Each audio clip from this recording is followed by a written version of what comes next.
organise cet événement? C'est une très bonne question. On est dans notre rôle parce qu'on a la charge de faire développer le secteur des technologies de l'information et de la communication dans la région arabe. Et cette question de l'Internet Protocol version 6, c'est une question qui est posée sur la table d'une part, et deuxièmement, c'est une question qui est très urgente. Pourquoi très urgente? Parce que le protocole Internet version 4 est arrivé à ses limites et qu'aujourd'hui, il y a un passage qui se fait de l'Internet Protocol version 4 à la version 6 et qu'il y a une évolution des équipements, etc. Si on n'opte pas pour ce passage-là, il va y avoir des problèmes de communication entre les équipements qui n'acceptent pas le nouveau protocole et qui continuent à fonctionner avec l'ancien protocole. Donc il y a une urgence au niveau mondial et également au niveau du monde arabe. Au niveau du monde arabe, l'Organisation arabe des technologies de l'information et de la communication organise ce genre d'événements, y compris ce sommet qu'on organise avec nos consorts de l'Union africaine des télécommunications pour éventuellement augmenter la prise de conscience de l'urgence et de l'importance de commencer à travailler sur cette migration de l'Internet version 4 à la version 6 du protocole Internet.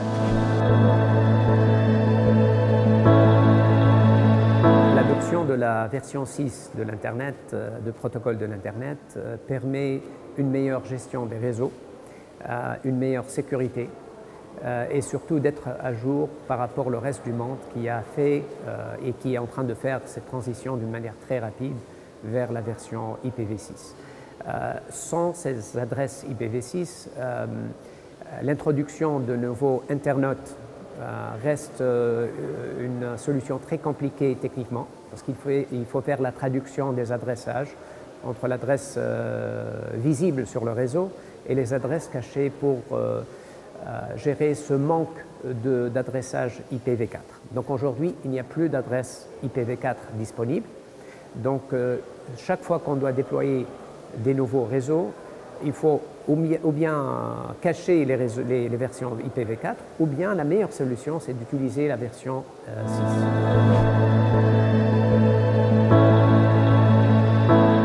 L'important, c'est que chaque utilisateur peut avoir son adresse personnelle en utilisant l'IPv6. L'IPv4 ne permet pas cette transparence dans l'utilisation du réseau parce qu'on est obligé d'être caché sur cette translation d'adressage à cause du manque des adresses IPv4. On peut aussi avoir notre propre adresse IPv6 comme on a notre propre numéro de téléphone. Donc ça permet beaucoup plus de transparence, meilleure gestion, meilleure cybersécurité pour les personnes. Mais en même temps, en parlant de l'Internet des objets, aujourd'hui, dans le cadre de l'Internet des objets, on a besoin de l'adressage des objets. Les objets peuvent être des voitures, des caméras, etc. Et donc, ayant des adresses uniques pour chaque objet sur l'Internet aussi permet une meilleure gestion, une meilleure cybersécurité, parce que l'identification est unique.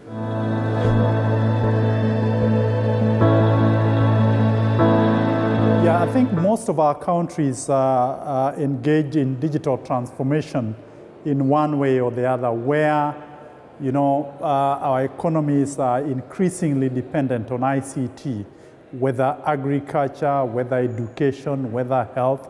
And so there's, as I've mentioned, tremendous amounts of data that are flowing across our networks based on our educational systems. Because of COVID-19, for example, most of our schools for the last 2 years have had online learning.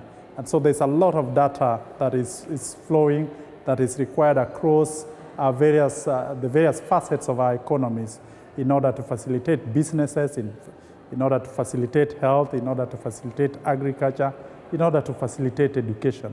And so the need for systems that would facilitate that socio-economic mechanism is indeed compelling and needed. And that cannot be supported sufficiently by the resources that we have for IPv4, and hence the need for IPv6.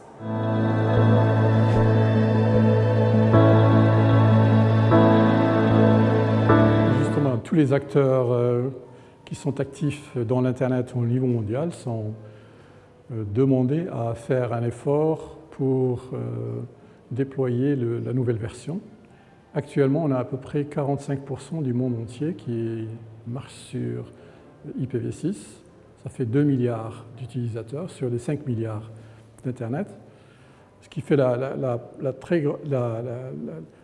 prochaine étape, c'est de passer sur IPv6 seulement et divorcer IPv4. Enfin, j'emploie un mauvais terme pour ça, mais c'est dans l'intérêt du monde d'avoir un seul protocole qui marche sur Internet. Et ça nous permet, premièrement, d'enlever pas mal de problèmes qui existent sur IPv4, surtout du point de vue sécurité et cybersécurité. Et deuxièmement, le coût d'avoir 2 Internets qui marchent en même temps, c'est-à-dire un Internet V4 et un Internet V6.